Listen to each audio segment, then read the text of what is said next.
Hey, what's up? I'm Joel Madden, and this is Artist Friendly. On this episode, I'm talking with Grammy-nominated musician and co-founder of the band Incubus, also founder of the biotech company Mother Science, Mike Einziger.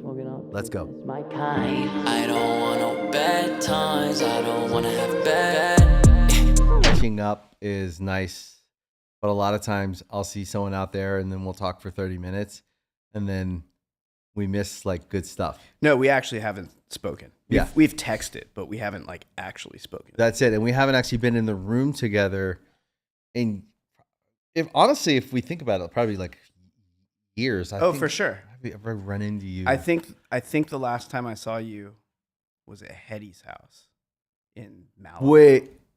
Way back. This must have been 10 years ago. Crazy. I think we've been in a couple rooms together, but just Since like then? in passing. Yeah.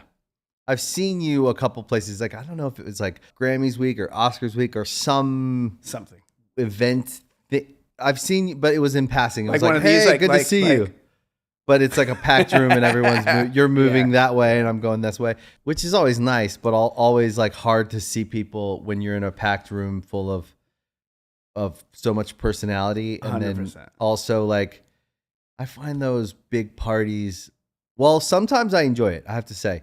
If on the right night, it's nice to get dressed up and go with your wife and go to, if you're with the right group of people, you can go have a fun time.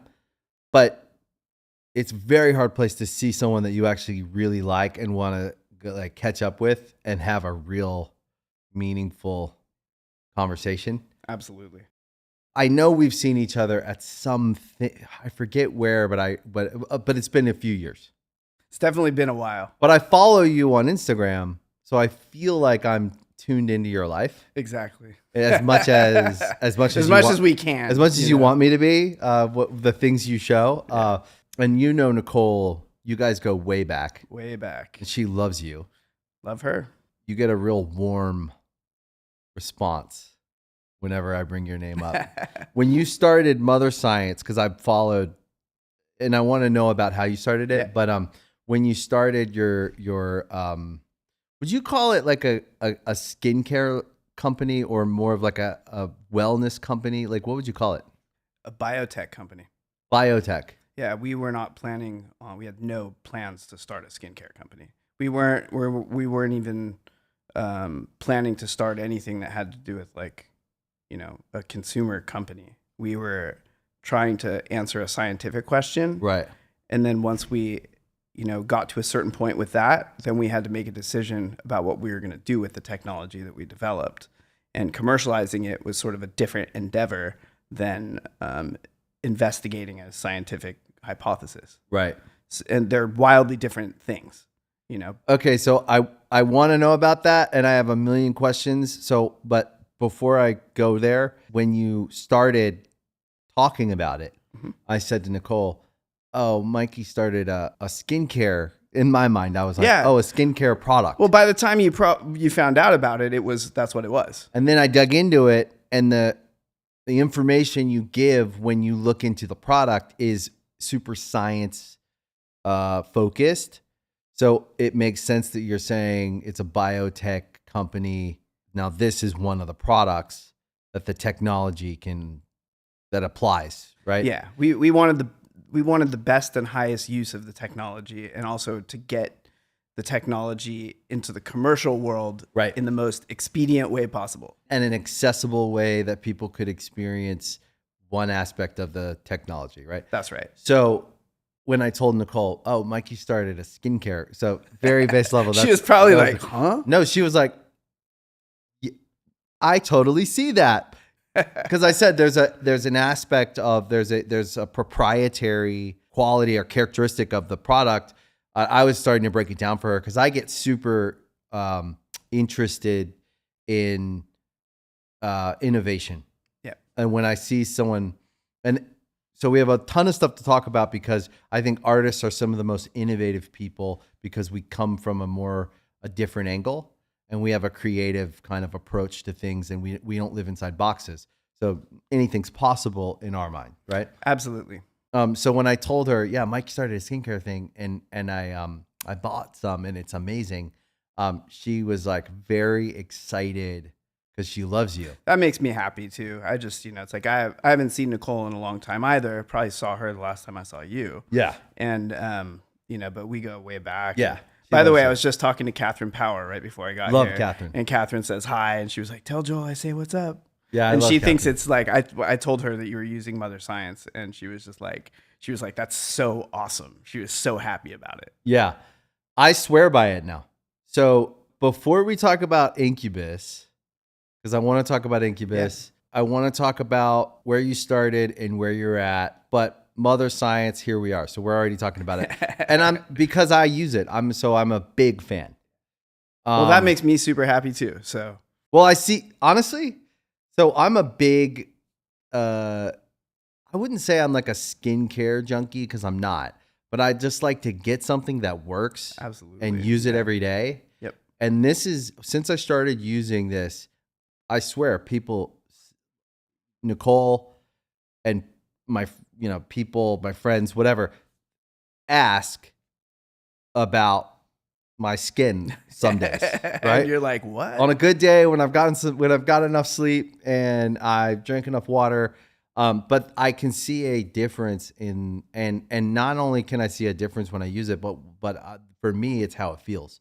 So I've tried everything. I don't like a greasy face feeling. I need something that goes on after the shower and I feel good. Yep. Right. And I feel like, because after I get out of the shower, I just feel dry. Yep.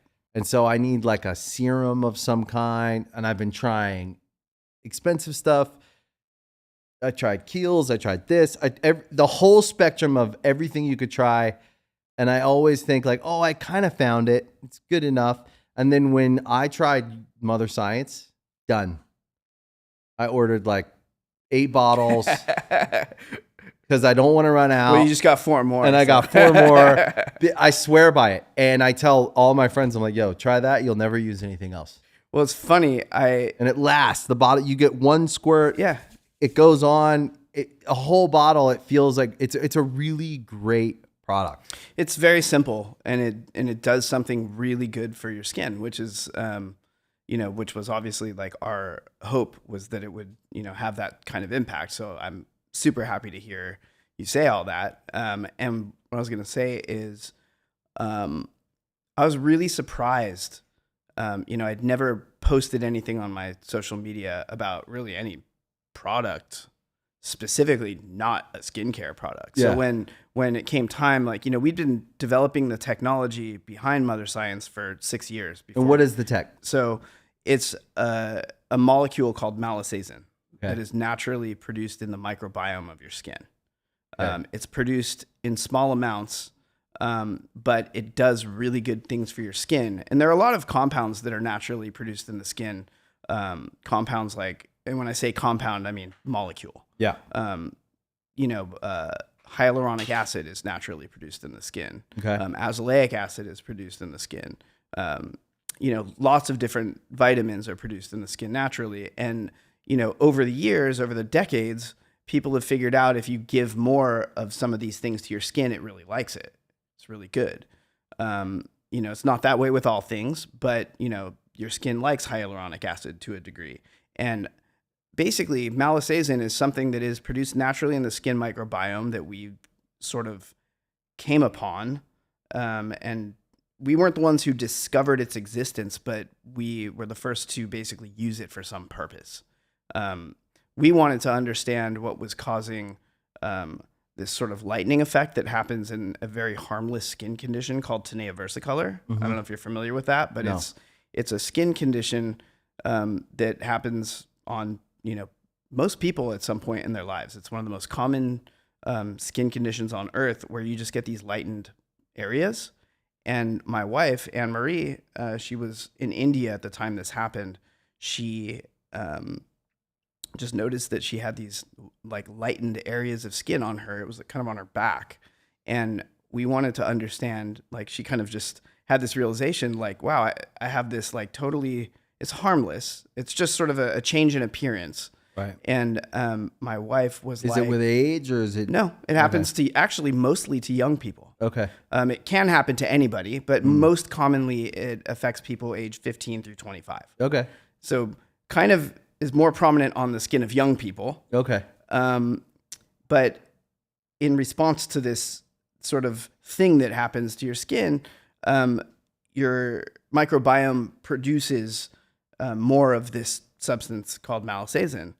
And we just sort of had this hypothesis that it could be sort of having this, brightening effect on the skin. And Anne-Marie just said, well, what if you could use this compound for a benefit, formulate it into a skincare product and, potentially, improve like dark spots on people. Yeah. That was sort of the ethos behind it. But then we learned a lot more about it. It's a very potent antioxidant, and it has a very profound calming effect on the skin. And that's how it impacts texture, lines and wrinkles and things like that, which is all super fascinating. We dug into this scientifically. We surrounded ourselves with, lifelong pharmacologists, dermatologists, a dermatologist named Dr. Pearl Grimes, who's spent her entire career researching pigmentation. And Pearl Grimes? Yeah, Dr. Pearl Grimes. Grimy. Yeah, she's amazing. Yeah. She's here in LA. And we have a team of people that have spent their lives studying skin physiology, like cellular signaling in the skin and how these systems talk to each other and work with each other. And for me, I just got obsessed with it from a scientific perspective. I wasn't like a skincare, fanatic in any way, shape, or form. This was sort of like a Rubik's Cube I wanted to solve. And it's like any other thing, like you were saying, creativity and innovation. For me, whether it's musical or otherwise, it doesn't matter. It's all the same thing. It all scratches the same itch for me.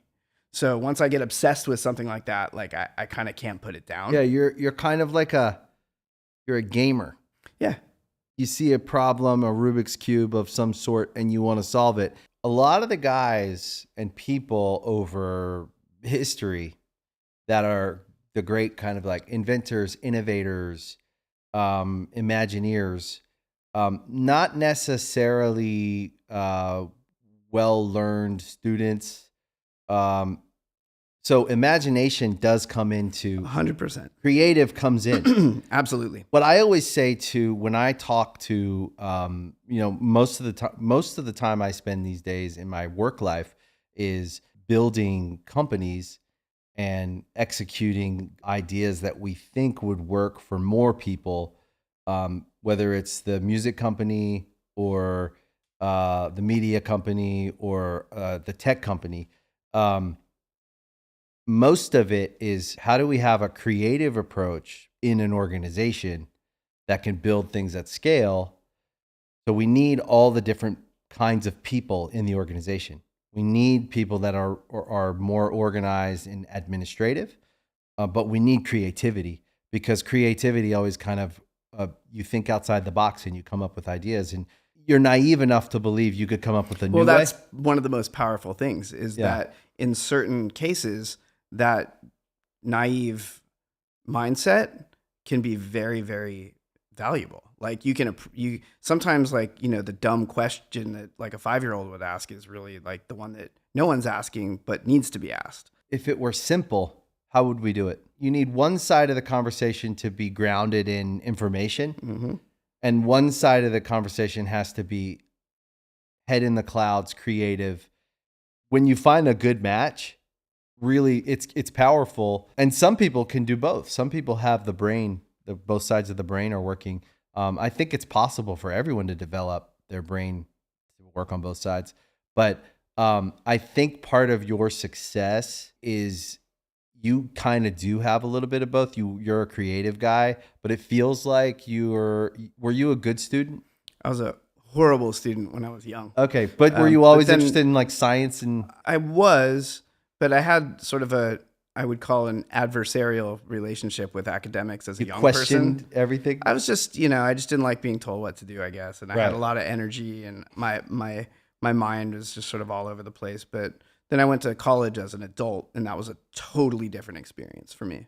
Did you do well? Yeah, I did really well. That's awesome. Yeah, that was like, it was actually a very rewarding experience for me because I felt in many ways, Didn't you go to Harvard? I did. Oh, wow.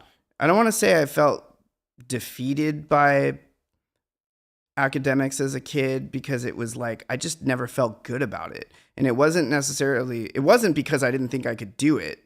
I was like, put in gifted education as a young kid. Actually, that's where I met Brandon.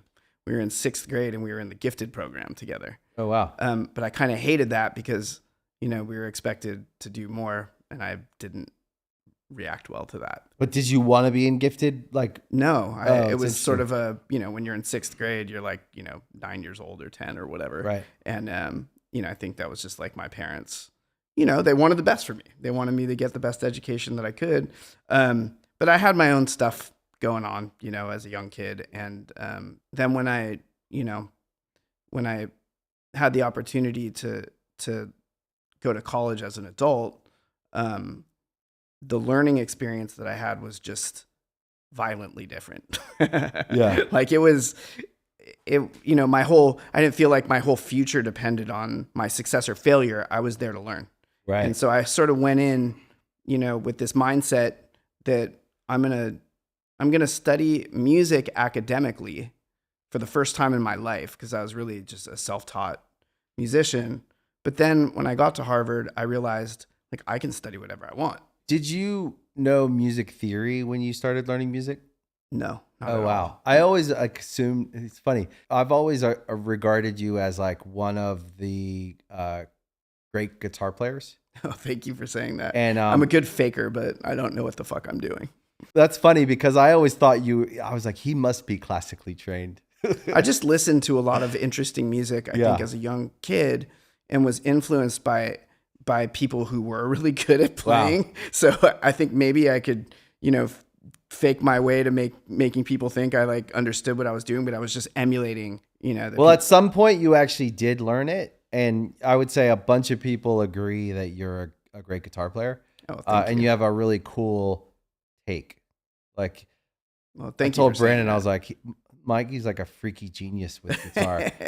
But it's cool because it's perspective. It's your take on guitar, and it doesn't seem like it's constricted by any other kind of rock music. I mean, I just listened to like kind of the most idiosyncratic mix of music when I was young.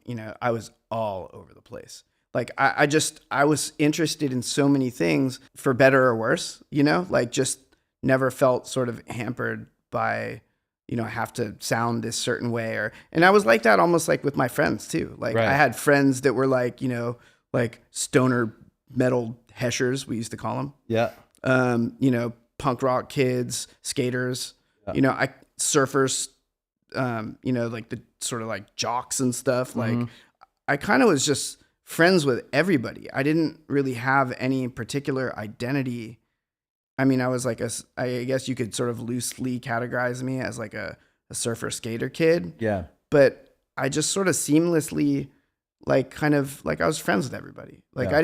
I knew that like there were these sort of different friend groups, sort of cliques, but I just was cool with everybody, Right.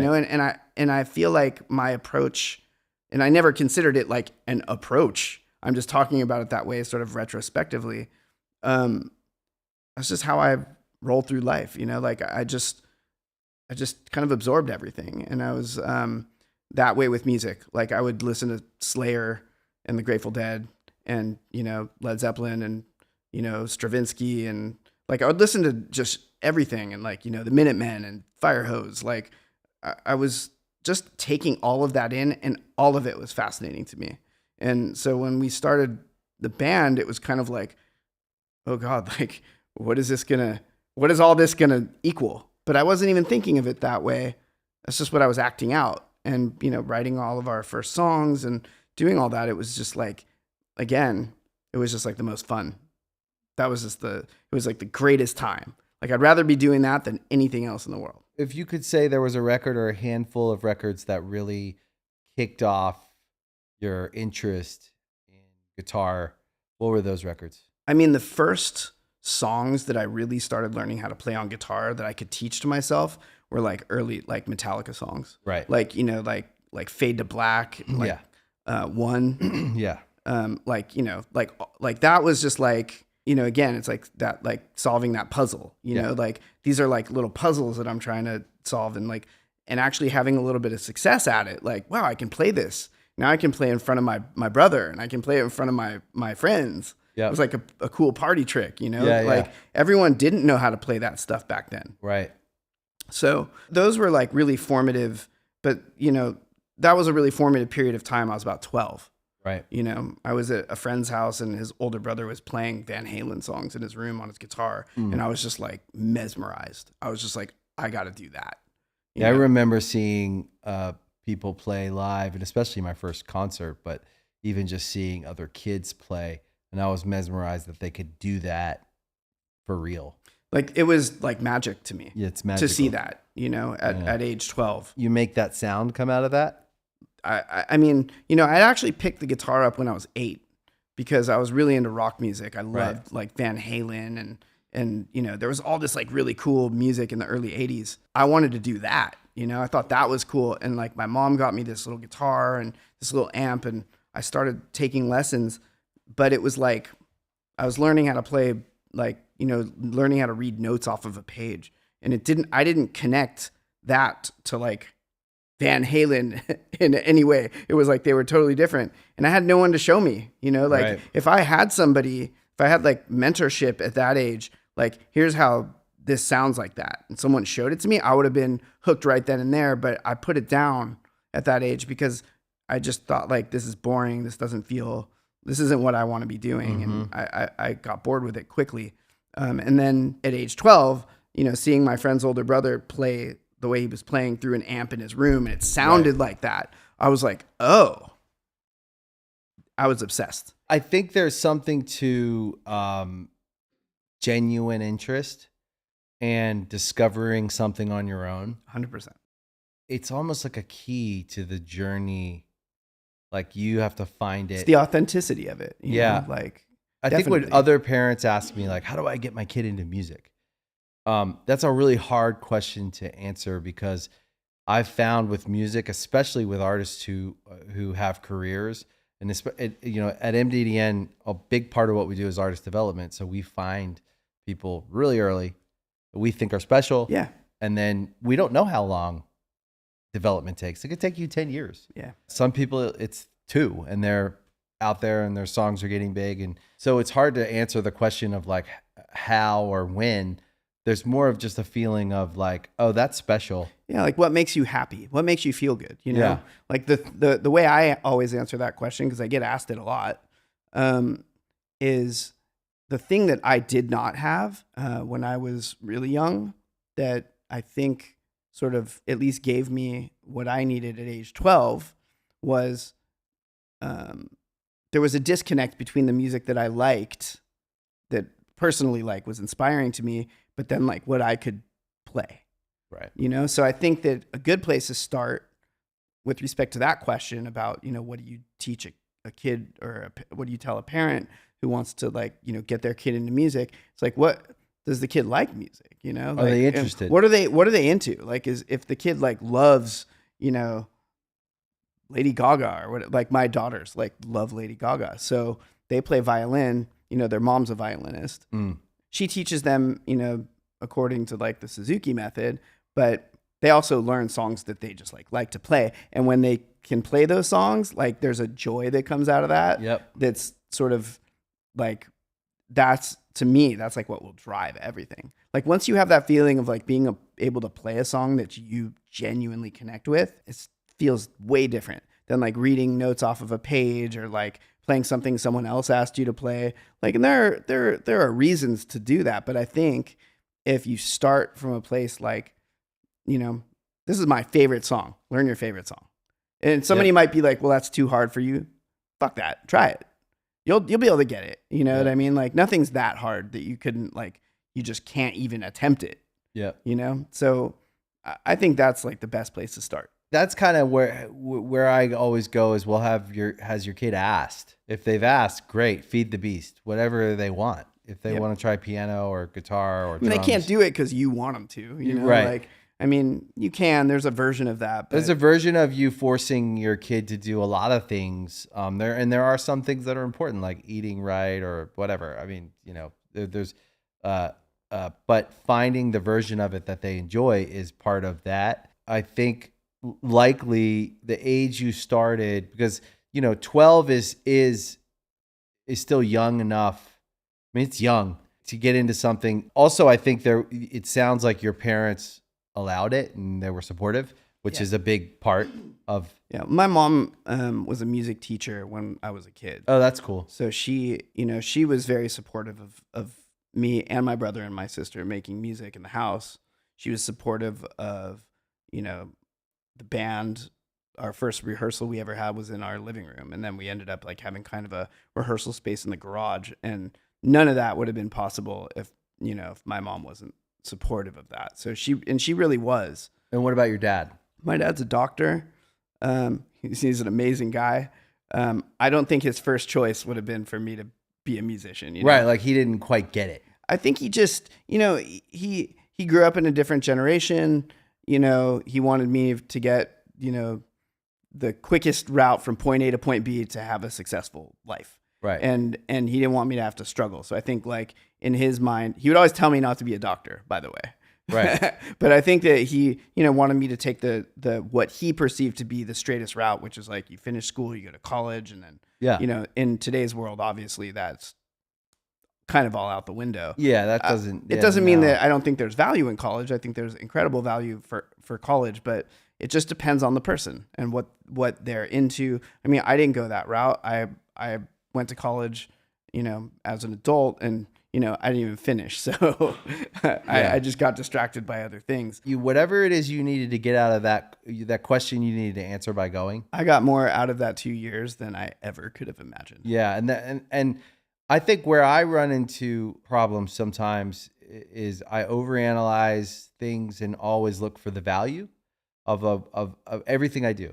Sounds like a good thing. So it can be good, but it can also get in your way. So I always have to remind myself to get out of my own way. Sometimes there's a feeling versus an idea of. If you find a good balance for that, my kids get tired of me going, oh yeah, you know what? There'll be a lot of value in that. What you can do is, and then I start trying to get into some process where they're more like, I just feel this way. I want to do this. Yeah. And there's a lot of value in that. People who can act on instinct and have good instincts and talent have success. There is something about speed sometimes. Definitely.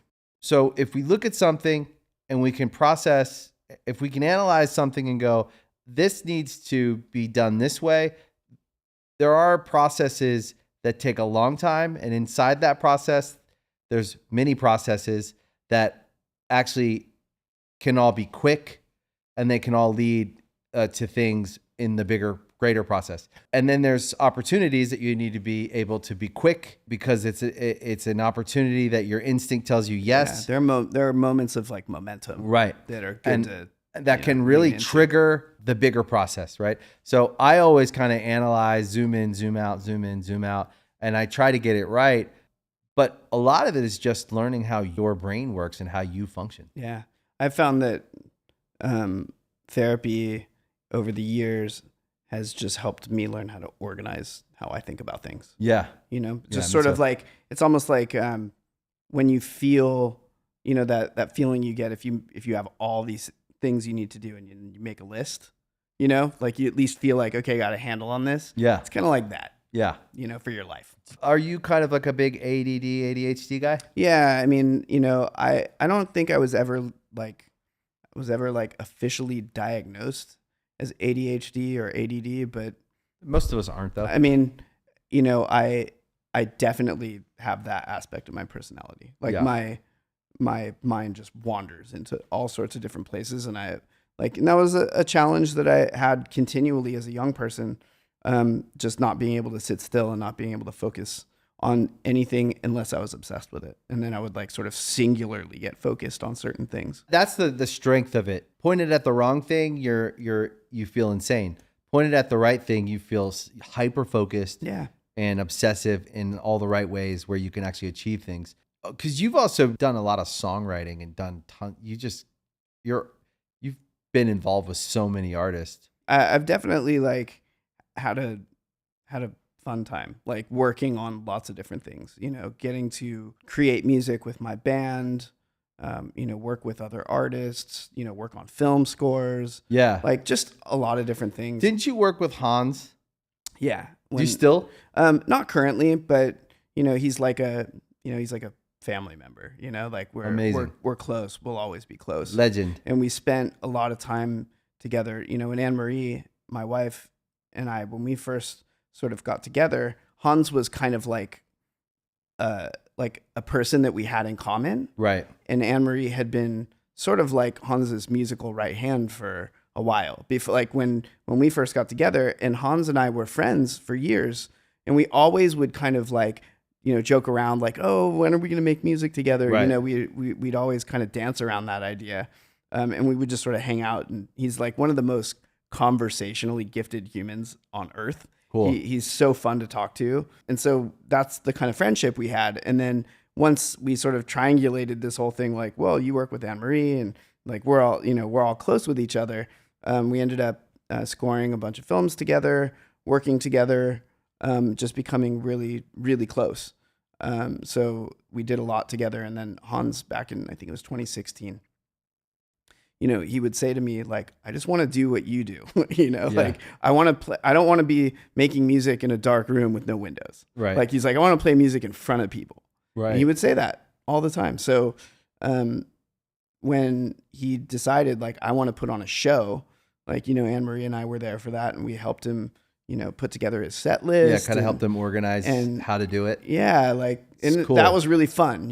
My relationship with him up until that point was really like him sort of sharing his world with me. So it gave me an opportunity to kind of share some of my world with him. Like, this is how we play shows, and this is what we do, and this is how we tour, and not that he was like, like, he didn't need my help for anything. Well, but experience is one of the, like, I think what we do in rock music, because it's kind of an accessible version of music, because we're not scoring a symphony, and it's maybe not looked at as complicated. Actually, executing a good live show is a complicated, precise thing. for sure. It's not easy to be a great live band. No. And so executing something live in real time, it takes experience, practice, and talent. Confidence too. What's that? Confidence. Confidence. Like self-belief. Yeah, precision. If someone's out there listening to this and they're like, I have this idea and I've started my company, but I don't know how to do that, they could likely look to their community and find someone who is good at that and ask them for help. We don't do that a lot, especially artists. We're shy to ask people, hey, would you come help me do this? I've never done this before. And I think that's a great example of pulling resources and in community. Yep. And it's also why being conscious of your community, being a good, productive member of your community, but also picking people you respect and spending your time with people you respect and admire. Well, there's no better collaborator that I've ever met than Hans Zimmer. It feels like that. He is just, he works with a lot of different people, and there are some people in the world that would criticize him for that, like, oh, he's got all these other people, and it's like, no, the guy just really knows how to collaborate, and it's what has sustained his career for decades and decades and decades of making this incredible music, and not just making the incredible music, collaborating with directors and creating these audio visual masterpieces. And it's not just like, yeah, he's a great musician, but there are a lot of great musicians. His superpower is his ability to collaborate. And, when he wanted to tour, like, it was really fun and exciting because it was like this new chapter for him. And it was really fun for me to be able to be around that. Didn't he do a bowl show? I think I went where he performed somewhere. So at the time that Anne-Marie and I were with Hans and performing with him, it was all in Europe. It was his very first time doing that. So we, he was like, you realize like if I'm going to go do this tour, he was like, I'm taking Anne-Marie with me. Yeah. He was like, I'm not doing it without her. Right. And I was like, okay, well then I guess I have to go too then. Cause Yeah. and he was like, cool. So me and Hans and Anne-Marie lived on a bus together for 3 months in Europe. That was his first tour that he ever did. That's and pretty it was cool. like, it was such a fun time and such a great experience that we made a live video of that. It's on Netflix. Oh, cool. It's called like Hans Zimmer Live in Prague or something like that. And it was amazing. Johnny Marr came out and like, Sick. played all these shows with us. And like, I mean, Sick. what a dream, like we're playing Interstellar and we're playing, like Inception, Time from Inception, like all these iconic songs, pieces of music. And it was so different and fun, like it was just like, what a joyous thing to be able to do with your friends. Sick. Like, and outside of being in a band, playing like, a bunch of the venues that we played with Hans were like places that, Incubus has played many times. Yeah. So it was kind of like, this is a different take on this thing that I've been doing for so long. Yeah, it's probably really refreshing and cool to even go back and visit some of those places. It was awesome. Yeah. It was awesome. What a unique, It's legendary shit, fun man. experience. And I have so much love for Hans and his family, and like just what a great group of people, What guitar do you play? I've been playing these sort of custom Telecasters. Oh, cool. You mean like live? When I'm Yeah. playing live. Yeah, I had problems with my wrist. Yeah. Years ago, I had surgery for carpal tunnel syndrome. I just overuse. Yeah. Like just years of Sports injuries. abusing my Yeah. my playing. I had a very specific way that happened though. Like, and it's kind of a funny story. I'll tell it quickly. Before I had a guitar tech or any help on the road, we were just setting all our equipment up and breaking it down ourselves and all that, touring in the van. And I didn't have a guitar tech. I only had one guitar. I didn't even have a backup guitar. So if I broke a string on stage, I was kind of, it's kind of a pain in the ass. fucked, yeah. So I started playing heavier and heavier gauge strings until I stopped breaking them. Right. And I got all the way up to like 13s or 14s, which is like kind of unreasonable, Right. especially for somebody playing rock music, or at least, like the kind of music we played. Right. So once I did finally get a tech and like support, and like I was so used to playing these like crazy heavy strings that if I ever like picked up a normal guitar, it felt like a toy to me, like rubber bands. Right. So I stayed with those really heavy strings for 10 years, and it totally ruined my... Isn't that crazy how like such a small thing I wouldn't even think of the gauge of You the got to strings. play I'm not a so guitar hard. player. You have to press down much harder. It feels really good though, like in a certain way, to like be playing these like, crunchy, heavy chords with these big, heavy strings. And I like that part of it too, but I just damaged myself over years of touring. So you like have that. to get a custom Telecaster. So I play these really light, sort of semi-hollow guitars and, light gauge strings. That's what feels comfortable for me. Right. And I like the consistency of it. I don't really change guitars too much on stage because I just like things to kind of stay the same. It's good for I only get so much use out of my playing, So Right. I got to, Good. I mean, I can still play like, at a high level, but, everything gets harder. You get older. Everything. My brother plays, Benj plays Telecasters, and he plays Sirs. Oh, cool. What's your rig? I just have I've had the same rig for quite a while. I use these, Mesa Boogie combo amps. Cool. And I've got a bunch of effects pedals that are the bane of my existence, but But you love them. but they were what I used to record all this music. Right. So you have to replicate. I mean, I could totally just like put it all into some sort of multi-effects processor and hit one switch that does it all, but I've Wouldn't never felt quite good. be the Never same. felt good about doing that, Like that's that's called integrity. part of the performance is like all the crazy tap dancing I have to do while I'm playing. And Yeah. it kind of ties me to like, otherwise I guess I wouldn't know what to do. Then I'd have to like perform like normal people do. Well, actually, though, I think as a fan, when you watch you play, you want to see that. It's watching someone navigate sound. I mean, I guess, back from where we come from, like Yeah. you and I as musicians, like the time period, that performance really like meant something, I did. think to like the way that stuff was recorded, and like that was really a big thing to me. Like, was it recorded live? Like, did you guys actually play it like that? Like now, anyone can do anything. So there's like there's no up or down as far as that's concerned. But that like really meant something to me. And I think that the reason why I still do all that is because it still means something to me. I think so. I think it would likely change something about how you're playing it. I mean, all of a sudden I'd have to start being like, let me see your hands. Like, no, it doesn't feel natural to me. Wouldn't either for me. Unless I'm doing it in like a humorous way. Yeah. Like humor is like everything to me. But I wouldn't know how to like perform in that way. You know, it's like I play the music, but like being a performer as like someone with like stage presence, I don't even like know what that is, like, I mean, I do know what it is, but I mean, it's just, I don't know. That doesn't feel natural to me as a human. I like that, but I mean, whatever, we can call it whatever we want. Right. Yeah. Yeah. It's cool. I know Incubus so when this airs, you guys will be kicking off another leg of a tour. So we're starting in April in Australia, New Zealand, and Asia. Okay. Which will be the first time that we've been there for a while. So I'm actually really excited about that. Yeah. The pandemic kind of shut everything down for a while. And I think at the time, we were planning to go and do a bunch of touring, in other parts of the world. And then everything shut down. And we've just been sort of slowly kind of getting back online and going and visiting other parts of the world. But, we spent a lot of time, touring in Asia, touring in Australia, touring in South America.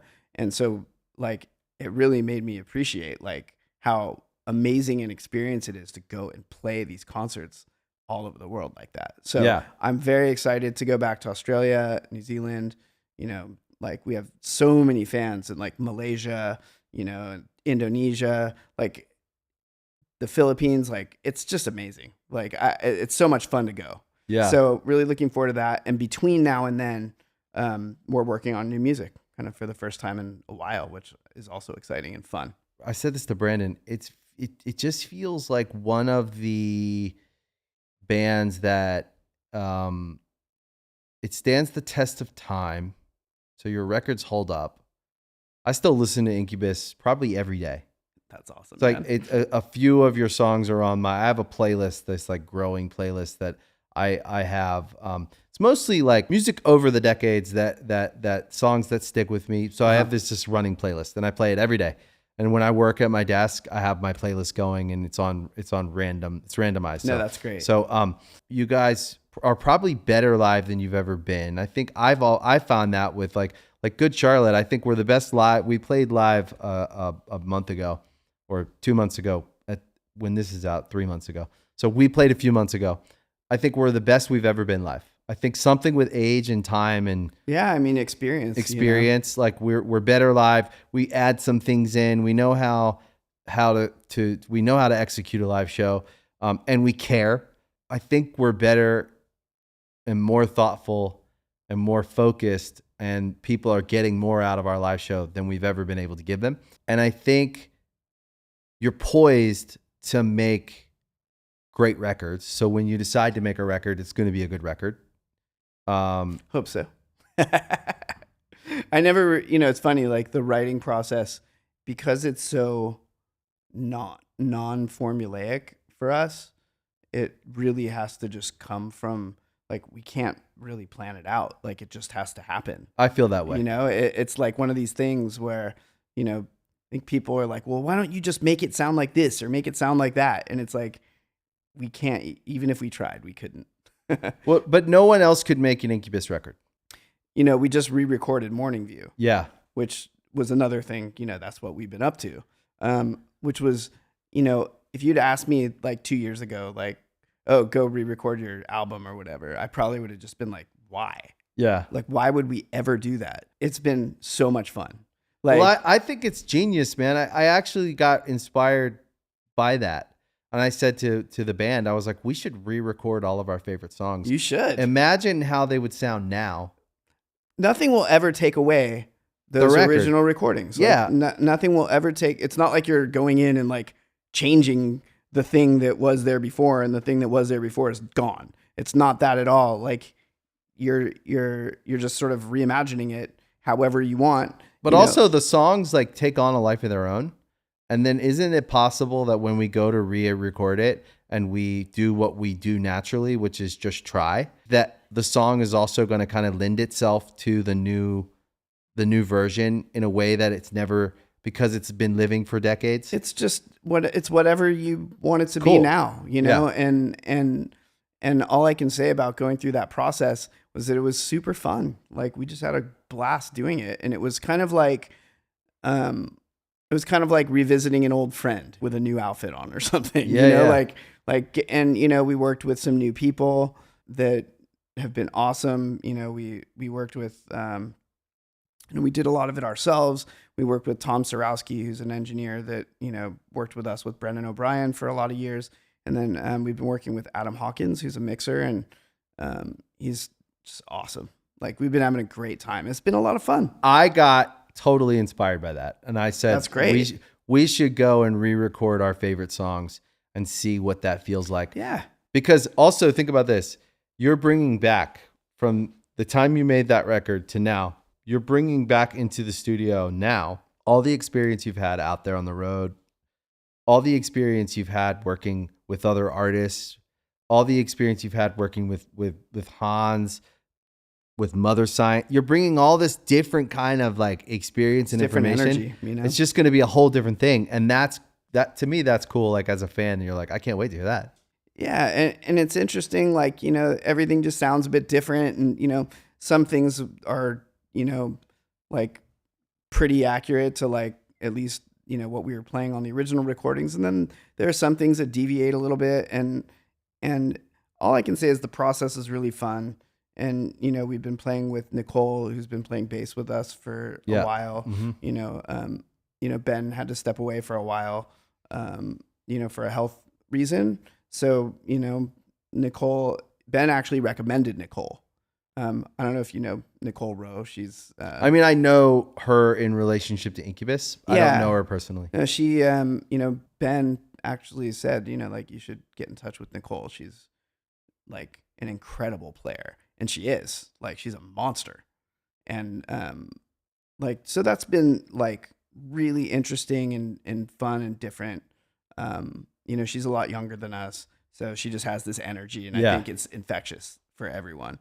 And so that's been part of the recording process as well, and been fun. Just, you know, the experience always changes, and it's good for it to continue changing. And this will be our first time ever like re-recording an album, and then like, you know, playing sort of in response to that. Yeah. And all I know is that like when we did that at the Bowl, it was just so much fun.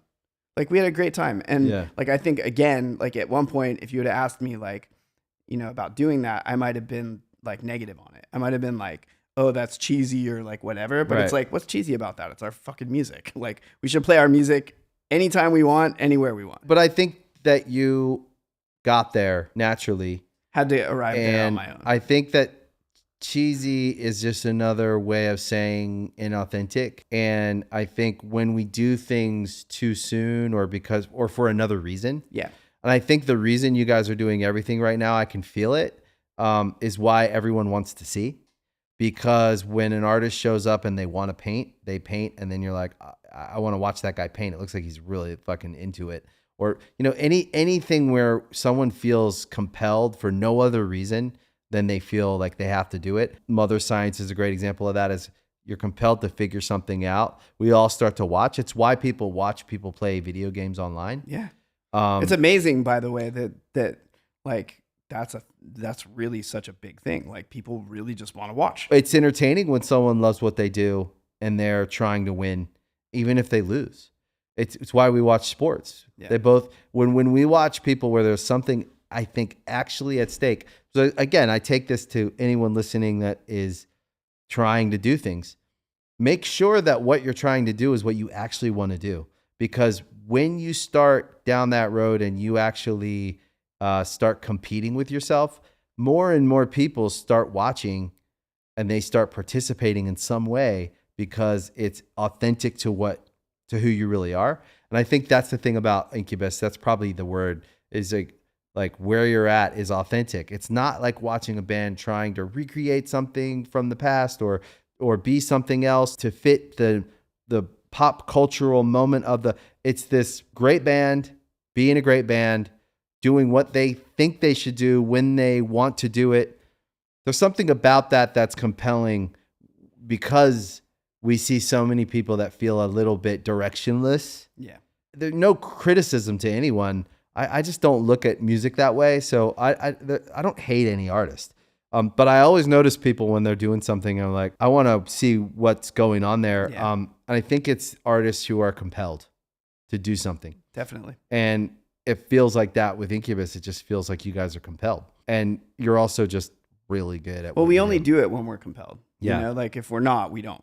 You Yeah, I know? can feel that. That's just the way that we've always been. And it's badass when you see people live their lives that way. I think it's what inspires all of us to try to be a bit more like that. Because it's hard to, as well, to say no and wait for your conviction.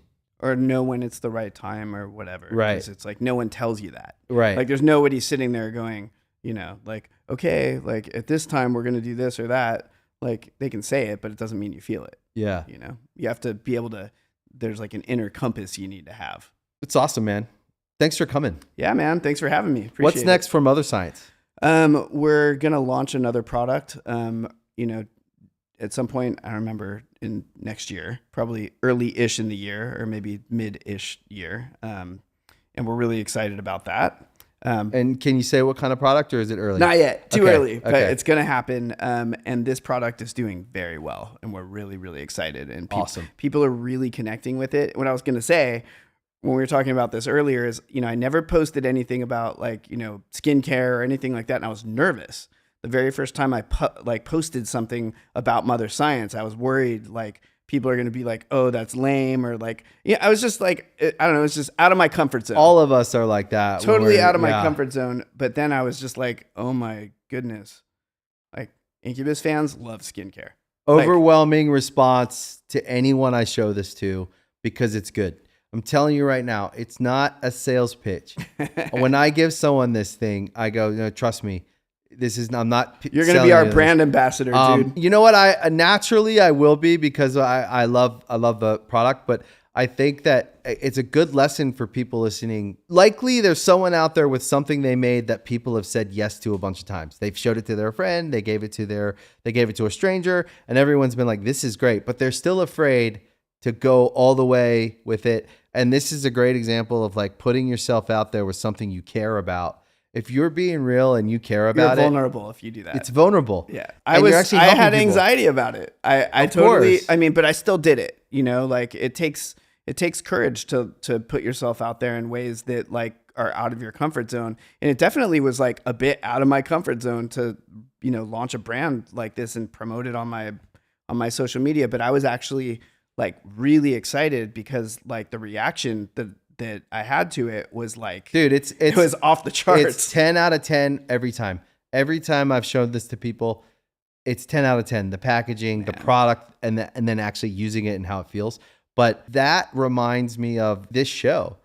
I've been doing this for years. I've been having these conversations, and I've been trying to get to the bottom of happiness, success. Like how can we demystify success? How can people obtain success in their everyday life? Because we've gotten to experience that at different levels. We've gotten to have success in music, but you can carry that success. You can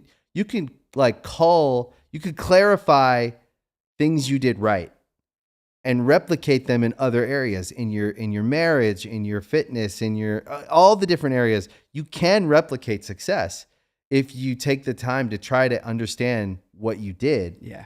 And that to me is what I think at zero cost can we give people whatever information we have. And some of it we might articulate and some of it we might not. But they'll listen to our conversation and they'll pull something out of it that they can try to apply in the problem areas for themselves or the challenging areas for themselves. And we can get them there faster at no cost. The cost is Absolutely. time, right? Yep. And so that's my goal always with these conversations is, yes, also as a fan, I love talking to people that I respect. I've always have been just a fan.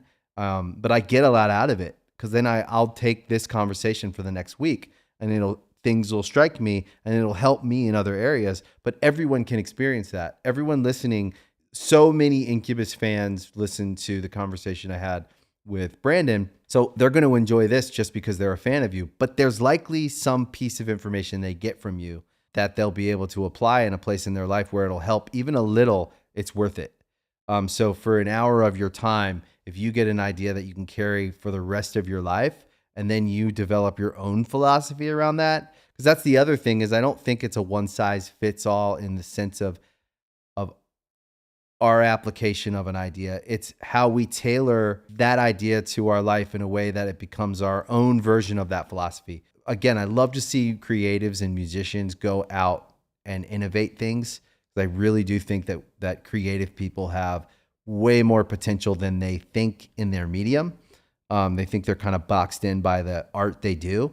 You need to have the audacity to do other stuff. You just have to. Like I think that's the biggest hurdle for people to overcome, is just getting out of the comfort zone and making yourself vulnerable by putting yourself in a position to be judged. But that's that comes with, being an artist. All artists have to deal with that, or they don't, or they stay in their bedroom or their basement or whatever. Yeah. Thanks, Mikey. Yeah, man. All right, bro. Tell your brother I say what's up. I will. I hope you enjoyed today's episode of Artist Friendly. If you really liked it, you can follow, like, subscribe to the show anywhere you listen to podcasts, Spotify, Apple, Amazon. We appreciate your support, and we'll see you next time. Bedtime.